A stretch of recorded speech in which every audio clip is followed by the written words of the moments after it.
जोहार साथियों। सीटेट वाले सभी के लिए आज का वीडियो बहुत ही महत्वपूर्ण है।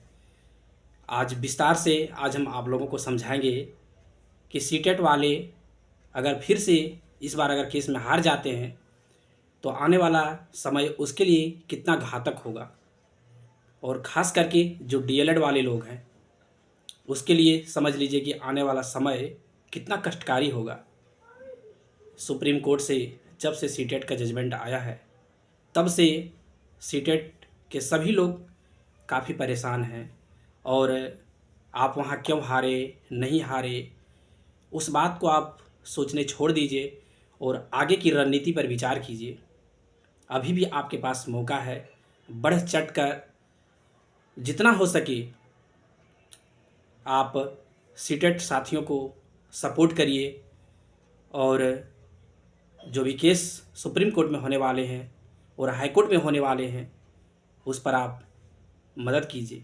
जितना हो सके पिटिशनर बनाया जा रहा है, आप लोग ज़रूर पिटिशनर बनिए।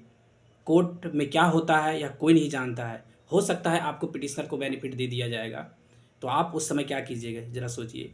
8 वर्षों से जेटेट नहीं हुआ है, इसके वजह से कुछ भी हो सकता है। हर लोग ये अगर सोच लेंगे कि पता नहीं क्या होगा तो आपका जीवन अंधकार हो जाएगा। आप ज़रा सोचिए, 2012 में जेटेट हुआ, फिर 2016 में हुआ। 2012 में बहुत सारे लोग थे जिनके मार्क्स कम थे 10-12 में, वो शिक्षक नहीं बन पाए क्योंकि उसमें मेरिट के आधार पर शिक्षक बनाया जाता था। 2016 में जब जेटेट हुआ उसके बाद से नियुक्ति नहीं हुआ, तो उस समय के जितने भी लोग थे बीएड किए हुए, उनका शिक्षक बनने का सपना अधूरा अभी तक रहा है। क्योंकि शिक्षक की नियुक्ति बार बार आता तो नहीं है, बिहार जैसा तो यहाँ स्थिति है नहीं। तो सोचिए 2010-11 में जो बीएड किए हैं आज भी वो शिक्षक नहीं बन पाए हैं। प्राइमरी शिक्षक और मध्य विद्यालय के शिक्षक अभी तक नहीं बन पाए हैं। कुछ कुछ लोग बने जिनके मार्क्स मैट्रिक और ग्रेजुएशन में अच्छे थे, लेकिन जिनके मार्क्स कम थे वो नहीं बन पाए। और 2016 जेटेट के बाद से नियुक्ति हुआ नहीं है। और जो 2017 में बीएड किए, 16 में बीएड किए, वो जेटेट में शामिल नहीं हुए। और जब शामिल जेटेट में नहीं हो पाए तो अभी भी वो शिक्षक नियुक्ति प्रक्रिया से बाहर हैं। तो आप ज़रा सोचिए, जब यह नियुक्ति हो जाएगी तो फिर जेटेट आप दे दीजिएगा। जेटेट चलिए 1 साल में मान लेते हैं हो जाता है, उसके बाद फिर 5 से 7 साल के 8 साल में वैकेंसी आएगा।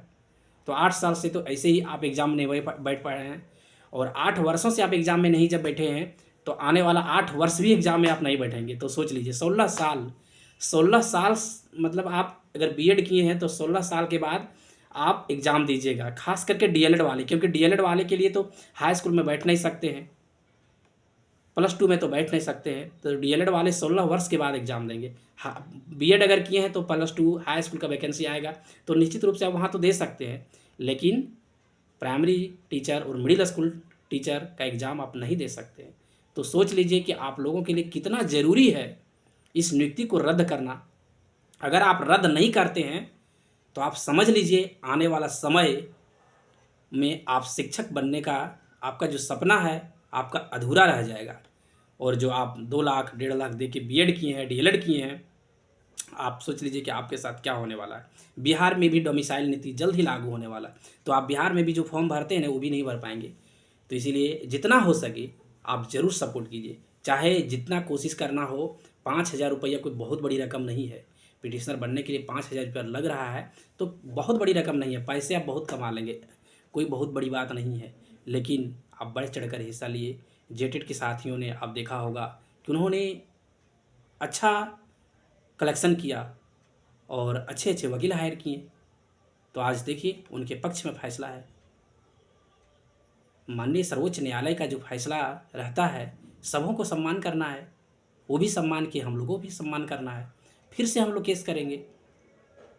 अगर लगेगा रिव्यू में कि हमारी बात सही है तो हम लोग जीतेंगे, और नहीं तो नोटिफिकेशन रद्द करवाएंगे। इसमें क्या है, 8 वर्ष से जेटेट नहीं हुआ है तो हम लोग रद्द करवाएंगे, और ज़रूर हम लोगों की बात सुनी जाएगी। और कुछ भी काम करने के लिए पैसे की बहुत ज़रूरत होती है, आप सबों को पता है।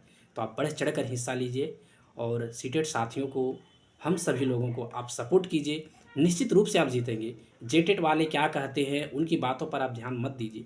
बहुत सारे जेटेट वाले हैं, वो कहते हैं कि पैसा बर्बाद हो जाएगा। वो अपने के समय में लड़ना जब था तो वो भरपूर सपोर्ट किए हैं, भरपूर पैसा दिए हैं, और जब सीटेट वाले लड़ रहे हैं तो उसे गुमराह किया जा रहा है कि उसका पैसा बर्बाद हो जाएगा। आप ज़रा सोचिए कि जेटेट वाले आपको किस तरह से बरगला रहे हैं। आप उनकी बातों में न लगिए और आप बढ़ चढ़कर पैसा दीजिए, ताकि आपका केस मजबूती से लड़ा जाएगा और आप निश्चित रूप से जीतेंगे। बहुत बहुत धन्यवाद। जो चैनल पर नए हैं सब्सक्राइब करेंगे। जो भी बातें रहता है, मैं हमेशा ही हमारी कोशिश रहती है कि सच को सच, गलत को गलत बोलेंगे, चाहे किसी को खराब लगे, चाहे कोई बुरा लगे, चाहे कुछ भी लगे, लेकिन मेरा भरपूर प्रयास रहता है कि हम सच को सच बोलने का हिम्मत रखते हैं। बहुत बहुत धन्यवाद।